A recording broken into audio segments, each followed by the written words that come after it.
Welcome back to the long-awaited return of this What If, which I think it's been like almost 2 months since the last part, which wasn't intentional, by the way, but it is here now, and that is all that matters.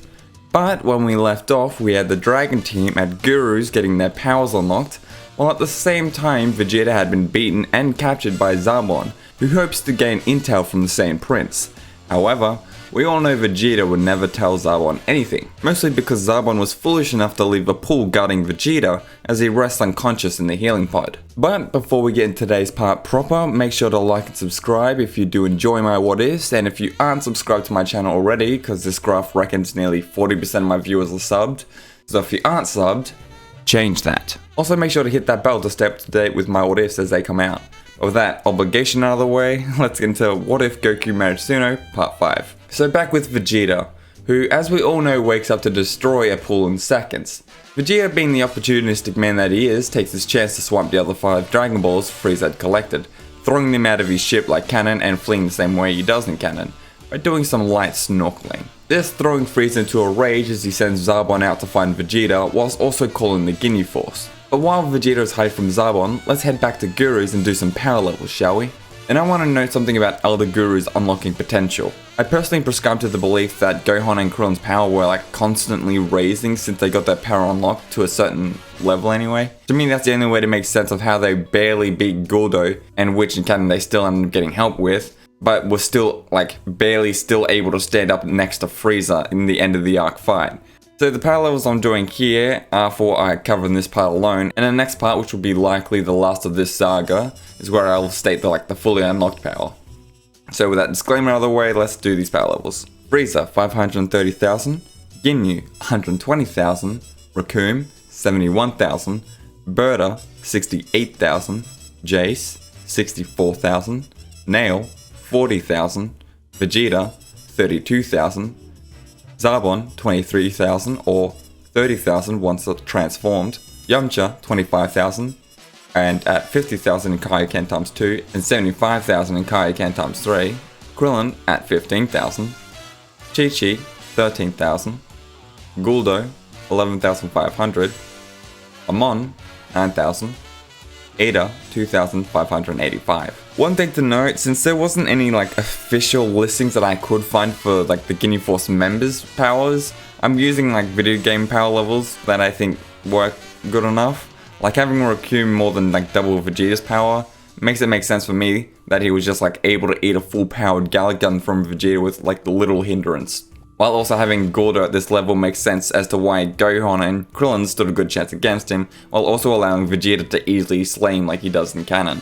So after their power unlocked, at this point you can see they have a similar increase as they do in the canon, which I think will have the most benefit to Yamcha because Kaioken, which once again makes him stronger than Vegeta with, though base form he's weaker. The Dragon team do also meet Nail, and Dende also gets his potential unlocked too, gaining the ability to heal like he does in canon. Guru requests Nail to accompany the heroes after reading their minds and intentions. Nail ends up joining after learning one of their companions had been kidnapped basically, that being Vegeta, and even though Vegeta is their frenemy, I do think that after gaining this power up that they head off to go find Vegeta, because these are the good guys and they're gonna go try to do good things, at least in my mind. Also, Dende stays with the heroes this time at the request of Guru also. But also because I think that Chi-Chi here would find this to possibly play a moral lesson against Vegeta.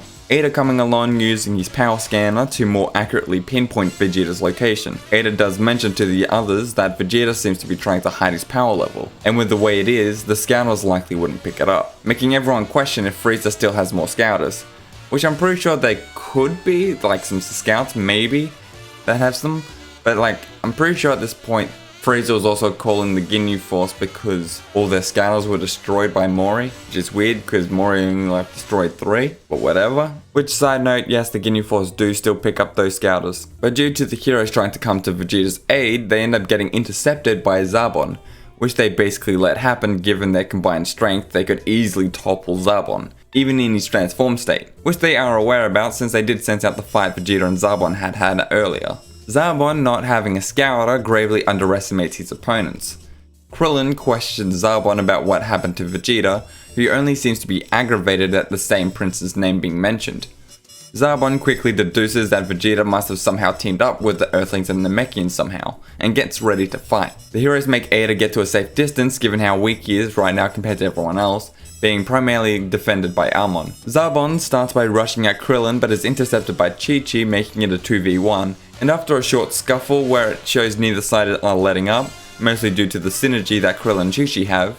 I mean, they have been training together since the Turtle School days, given Chi-Chi here actually trained alongside Goku, Yamcha and Krillin at Roshi's as a kid. Though this is for naught, as Zarbon transforms and clotheslines Chi-Chi so hard she backflips in place before Zarbon snap turns and kicks her into a mountain, to everyone's shock. Yamcha goes into Kaioken ×2 as Nail also jumps in to end its threat, which is done in no time at all, as the combination of Nail and Yamcha and Kaioken ×2 completely overwhelms Zarbon. Basically, Nail and Yamcha don't give Zarbon even a chance to breathe before they blast him into a million pieces. Which elsewhere, Vegeta had collected 2 of the 5 Dragon Balls he had thrown, and then noticed Zarbon's ki drop while his frenemies spiked, alongside an unknown power to him, that being Nail. But that just leaves Vegeta frustrated, as he has no idea how their power grew so quickly. Though I think Vegeta would be smart enough to think that it would have something to do with the last Dragon Ball the Earthlings got, the Dragon Ball from Guru's place. But Vegeta hasn't seen his place in this what if. But ultimately Vegeta continues his Dragon Ball search, as the Dragon team head on their way toward Vegeta once more, which leads them into the middle of nowhere in the ocean. Ada remarks that Vegeta is down, making everyone look down at the water only to see Vegeta's head pop up holding 3 Dragon Balls. Yamcha quickly figures out what had happened, well, roughly, but close enough for it to make sense. But Yamcha applauds Vegeta on his efforts, who just ignores Yamcha and yells at them to use the Dragon Radar to find the other 2. And to do it stealthily, as Vegeta doesn't want Frieza to find him just yet, now remarking on how unpleasant Vegeta is. Though back at Frieza's ship, the Ginyu Force then arrives, giving Frieza his new scouters. The Ginyu Force is then ordered to find and capture Vegeta for the Dragon Balls. Meanwhile, the others have found all of Vegeta's thrown Dragon Balls and start heading towards their base camp. But unfortunately for everyone involved, the Ginyu Force managed to track them to their cave. So while the heroes thought they'd get their wish, and Vegeta thinking he's about to be immortal, only to have their hopes dashed when in an instant the Dragon Balls they are holding are gone. This being Guldo's time-stopping powers. This meaning that the Ginyu Force basically swipes all 7 Dragon Balls right from underneath the Dragon team, and once again Ada gets excluded from the upcoming fight given the strength difference. He just guards Bulma while the others try to lure the Ginyu Force away. Like canon, Ginyu takes the Dragon Balls and heads back to Frieza, leaving the rest of the Dragon team to face off the rest of the Ginyu Force. We decide to play a little game to decide who gets to fight first. And the first of the Ginyu Force to step forward are Recoome and Guldo. Recoome facing off with Nail and Yamcha while Vegeta watches, as Krillin, Chi-Chi and Amon face off with Guldo. First let's deal with Guldo's fight. It'll be quicker.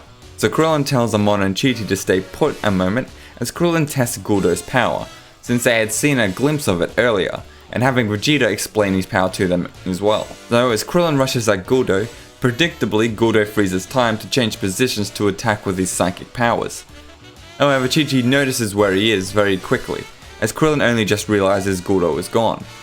Guldo goes to throw a rock spike at Krillin, but is intercepted by Amon, who sweeps his feet and uppercuts Guldo into the air, where Chi-Chi had been charging a Kamehameha, and once Guldo flies up past her, she unleashes the Kamehameha into the air, eviscerating him. Vegeta didn't even need to get involved. Now meanwhile, at the same time that fight starts, Nail and Yamcha attack as a team, Yamcha being in Kaioken ×2 at the start of this fight, mostly to pace himself, as he isn't sure just how strong Recoome is, given resting power levels and all that. Though it isn't long before they get hit with all of Recoome's might, as he lets out an eraser cannon towards the pair.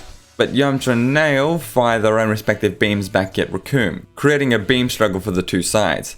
Yamcha pushes his Kaioken ×3 just to stop the blast from overwhelming them. The beam starts to overwhelm Recoome and he just decides to ditch that idea and manages to get out of the beam struggle unscathed. At this time, Guldo is already defeated and Jason Berta, seeing Recoome struggle, decide to join the fight, also making Vegeta join the fray once more. So now we have all of the Dragon team facing against Recoome, Jason, Berta. Berta rushes first, trying to take down Amon quickly. Yamcha in Kaioken ×3 manages to intercept, but isn't fast enough to counterattack, and ends up taking the attack himself, causing Vegeta to get annoyed, now that their strongest warrior on the field just got injured for self-sacrificing reasons. Something he doesn't quite understand, at least not yet. Though Krillin and Chi-Chi are furious this blue alien just came for their son, and try rushing him themselves.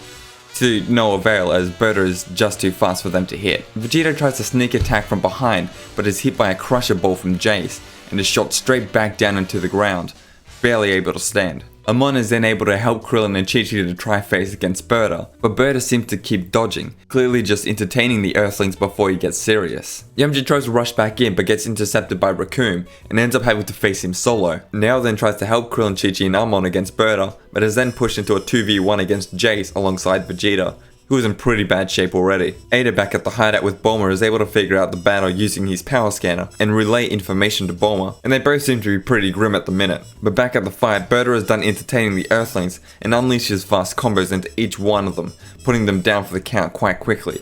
This makes Yamcha react as he feels his friend's ki dropping. Raccoon takes advantage of this and launches himself at Yamcha for a powerful headbutt, which connects, launching Yamcha into the distance. Whilst Yamcha is still in flight, Raccoon fires another Razor Cannon. Though Yamcha is able to deflect the blast into the air, Yamcha then lands on the ground pretty battered, showing signs that his Kaioken is no longer going to be enough for Yamcha to win. The fight clearly had gone on too long and he had lost his advantage now. Yamcha looks over to Nail and Vegeta, where Vegeta is now unconscious as Nail is on one knee, injured.